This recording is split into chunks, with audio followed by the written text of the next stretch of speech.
Suportahan natin Bal Santos Matubang, Helping People's Need. Ito ang palatuntunang tunay na lingkod bayan. Palagi niyong makakasama. Siya si Mami Jo. Mawawala ang inyong problema. Mapagmahal sa mga mahihirap. At siya ay reactor ng kalingap. Hello guys! Magandang hapon po muli sa ating lahat, or tanghali, gabi, umaga, saan dako man po kayo naroroon. Hello po sa ating lahat. At syempre, narito po muli si Mami Jo at nagbabalik para po magbigay ng isa na namang munting reaksyon dito po sa ating ama ng kalingap na si Kuya Bal Santos Matubang. At syempre po pala, bago ako magpatuloy, nais ko pong hingin ang inyong sumamo para po i-subscribe natin ang ating ama ng kalingap, Kuya Bal Santos Matubang, Kalingap Prab, Ate Edna, at syempre ang mga reactors para po makatulong din po sila sa mga adhikain ng kalingap, at ganoon na rin po ang ating mga charity vlogger. Ayan, syempre po sila po ay malaki ang papel na ginagampanan sa buong team ng kalingap, lalo-lalo na po sa ating mga scouter. Ayan, mega love shoutout po sa ating lahat. So ayan po, ngayon po ay September 1 na.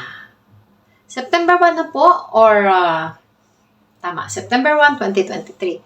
So, napanood ko po yung video ni Kuya Bal Santos Matubang na kung saan habang sila ay binabaybay nila ang daan o ang highway sa Gumaca, Quezon, is meron siyang nasulyapan na isang tahanan na talagang masasabi po natin na tahanan ng isang mahirap na pamilya. Tara po at ating sulyapan ang natagpuan ni Kuya Bal Santos Matubang sa video na ito. At kung nais niyo po nga panoorin, puntahan po natin ang buong istorya sa video po ni Kuya Bal Santos Matubang na may pamagat na dahil sa kahirapan, anak ayaw nang umuwi. Ayan, atin pong supportahan. Tara, panoorin natin guys yung video ni Kuya Bal Santos Matubang. Ay mo, mga dalaga na yun, sino ang natuwa na dito tumira? Daw, ang loob. So, ayan po kung makikita natin, sobra po talaga ang kahirapan ng pamilya nito. Maalis kasi nga yung kahirapan nyo. Ang kanilang bahay, butas-butas, sira-sira. Ha? Ayan. Sa picture, wala kong dalaga. Kunin mo daw. At isa yun marahil sa dahilan kung bakit ayaw umuwi ng kanyang mga dalagang anak. Si ate. Ito. Yung tatong dalaga po nag-alis at siguro po sa kahirapan ng sitwasyon, ang buhay po nila. So, ayan po, kung atin pong maririnig yung sinabi ni Kuya Bal Santos Matubang, na marahil kaya ayaw umuwi ng iyong mga anak dahil sa inyong buhay, sa inyong kahirapan. Sa isang banda po, hindi naman po natin masisisi ang mga magulang na talagang nakikita natin naman na naghihirap. Bagamat kahit na sila man ay nagpupursige sa kanilang pang-araw-araw na buhay, kagaya nga po ng kanyang asawa na araw-araw naman pong naghahanap buhay, yun nga lang po is talagang sa liit ng sahod at sa dami ng bilang ng kanilang pamilya is talaga pong hindi sasapat. Imagine po, 7 po yung kanilang anak, 3 dalaga at yung 4 po ay kung makikita natin is maliliit pa po talaga. Hindi po natin sila masisisi dahil marahil sabihin na natin na kung ano ang iyong kalagayan sa ngayon, alam kong hindi mo man yan gugustuhin ang maghirap.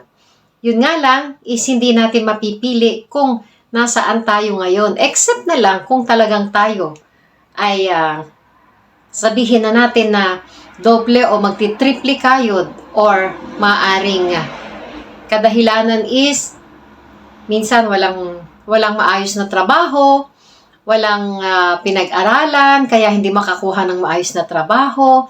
May trabaho man is yung mga trabaho na sabihin natin na hindi naman natin sa minamaliit. Kung hindi, yun talagang sa trabaho na sapat lamang ang kanilang kikitahin.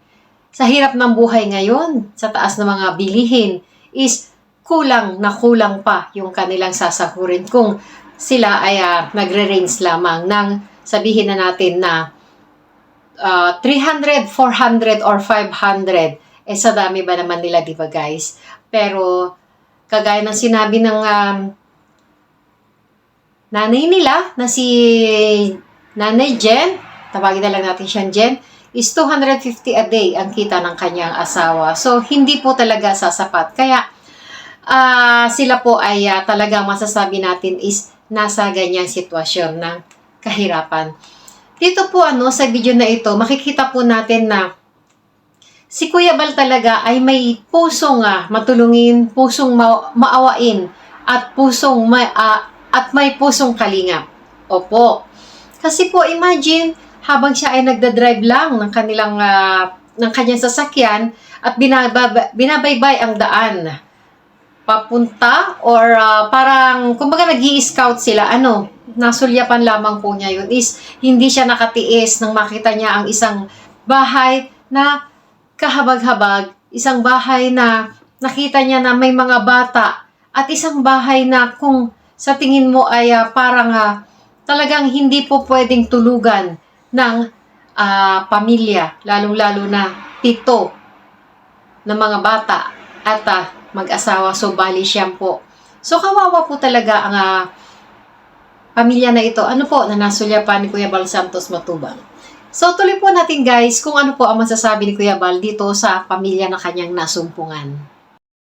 Yes, ayan, grabe talaga guys yung bahay nila.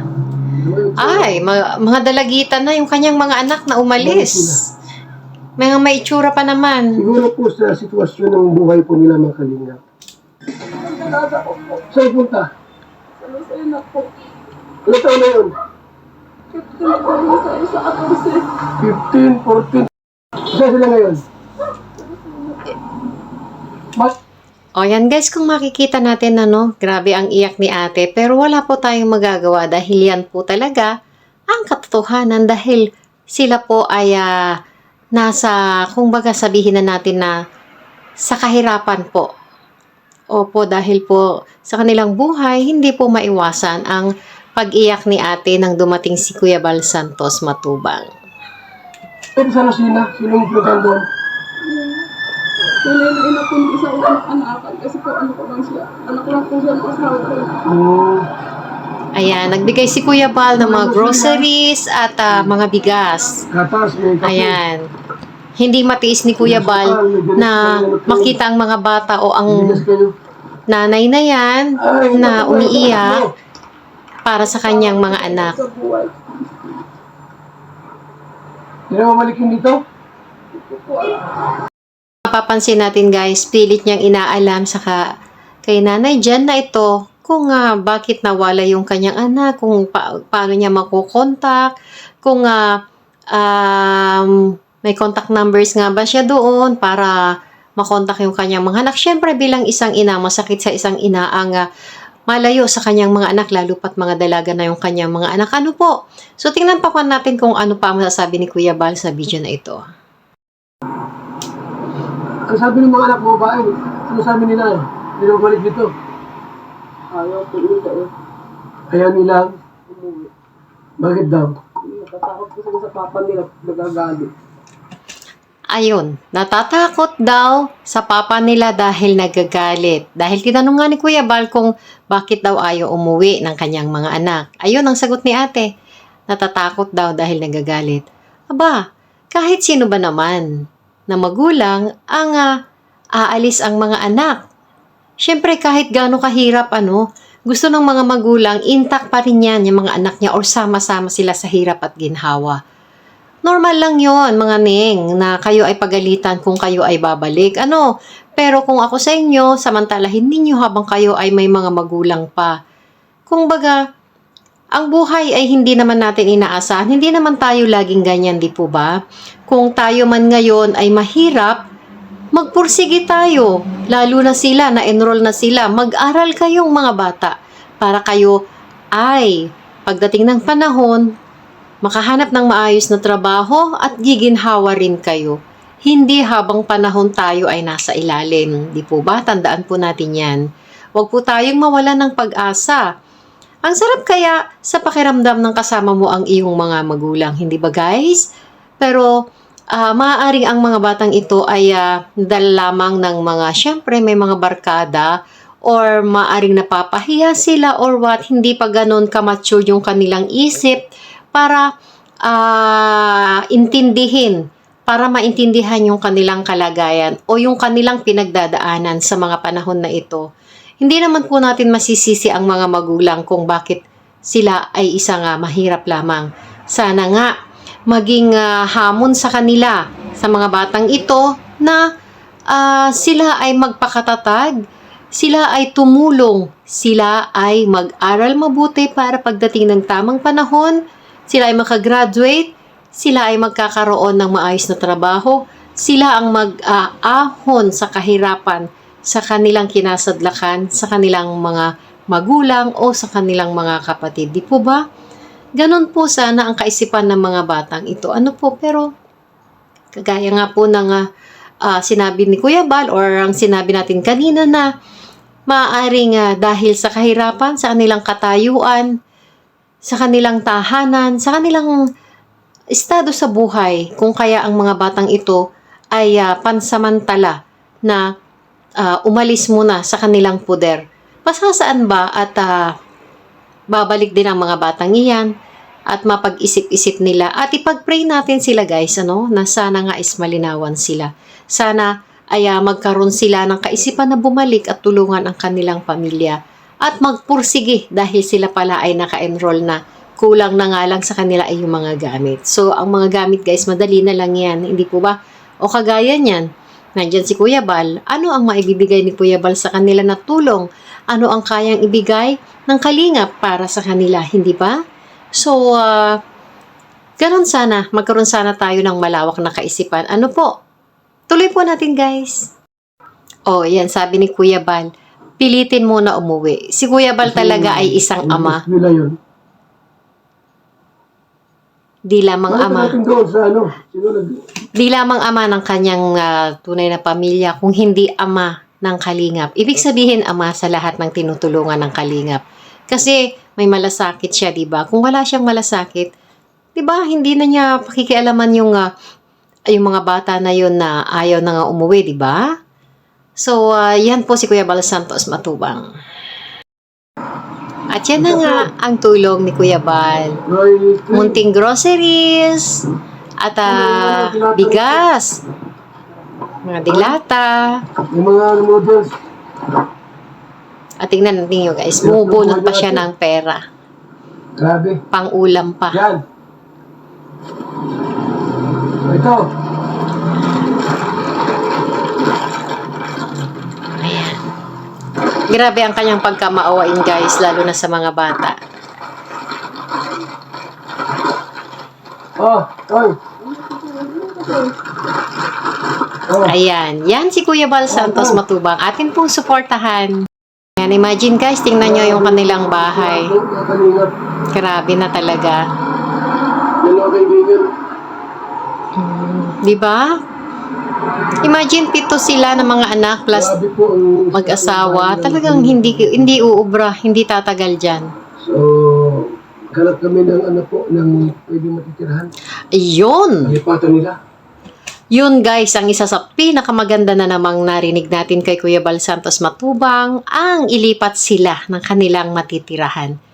Kumbaga, maghahanap ng lote at sila ay bibigyan ng maayos na bahay. So, di ba guys, ganyan talaga tumulong si Kuya Bal Santos Matubang. Hindi matatawaran at hindi matutularan. Tuloy natin guys. Magaling nga, bibili kayo ng lote. Para sa pamilya, pwede lang mga kaibigan. Salamat po. So, ayun na nga guys, ang kabuuan ng ating napanood na video. Yun po ang aking masasabi, ang munting reaksyon sa video na ito ni Kuya Bal Santos Matubang. Meron lamang po akong maipapayo na konti lamang po. Ano po? Para po sa mga nanay na kagaya ko, sabihin na po natin ang buhay ng tao ay hindi pantay-pantay or hindi pare-parehas. May nakakaangat meron sa middle class at merong nasa lower class. So ayun na nga guys. Sa hamon ng buhay, huwag po tayong padadala. Kailangan lamang po nating maging matatag at maging consistent tayo, lalong-lalo na sa paghingi ng tulong sa ating poong may kapal. Sapagkat wala naman pong problema na hindi nasusolusyonan. Kagaya po yan ang nangyari sa ating subject ngayon na natsumpungan ni Kuya Bal Santos Matubang na hindi niya akalain na may darating sa kanyang blessing. At sabi nga niya, matagal na raw niya itong pinapanalangin na sana sila ay matulungan. At nandyan na nga po si Kuya Bal Santos Matubang. So, ang sa akin lang, habang maaga rin po, kailangan po tayo magplano ng pamilya. Huwag po tayong padalos-dalos dahil po sa hirap ng buhay ngayon is lalo na kung tayo ay walang maayos na hanap buhay, is kailangan din po natin mag-control. Ano po? Sa lahat ng bagay. So, anyway, sa bagay po sa probinsya, hindi po natin masasabi yan. Dahil sa probinsya po, lalo na kung walang kuryente, walang ibang libangan, is talaga po paramihan dyan ng anak. Opo. So, yun lamang po hindi naman po natin maialis yan dahil lalo na po yan is probinsya po yan. So, nasa sa kanila na rin po yun at sana po matulungan pa siya ng buong team Kalingap. Sana mapabahayang, mailipat ng maayos na lugar kahit po hindi naman ganun kabongga na bahay. Ang mahalaga po is mailipat sila at mabigyan ng tulong pinansyal para pangkabuhayan or kung ano man po dahil po sa kanilang pamilya is kailangan po talaga nila ng tulong. Ayan, maraming salamat po sa lahat ng nanood ng aking munting reaksyon at patuloy po nating suportahan Kuya Bal Santos Matubang, Kalingap Prab. Yes, sorry po. Ate Edna at ang buong Kalingap community. At supportan din po natin si Ruelo of Malalag and Rachel sa kanilang pagbablog. Ano po? So hanggang dito na lamang po. Siyempre po, supportahan nyo rin po ang inyong lingkod, Mami Jo. Maraming salamat po and God bless us. Hanggang sa muling video, kita-kits! Palagi niyong makakasama. Siya si Mami Jo. Mawawala ang inyong problema. Mapagmahal sa mga mahihirap. Palagi niyong makakasama. Siya si Mami Jo. Mawawala ang inyong problema. Mapagmahal sa mga mahihirap. At siya ay reactor ng Kalinga. Hatid niya ay saya sa mga video niya.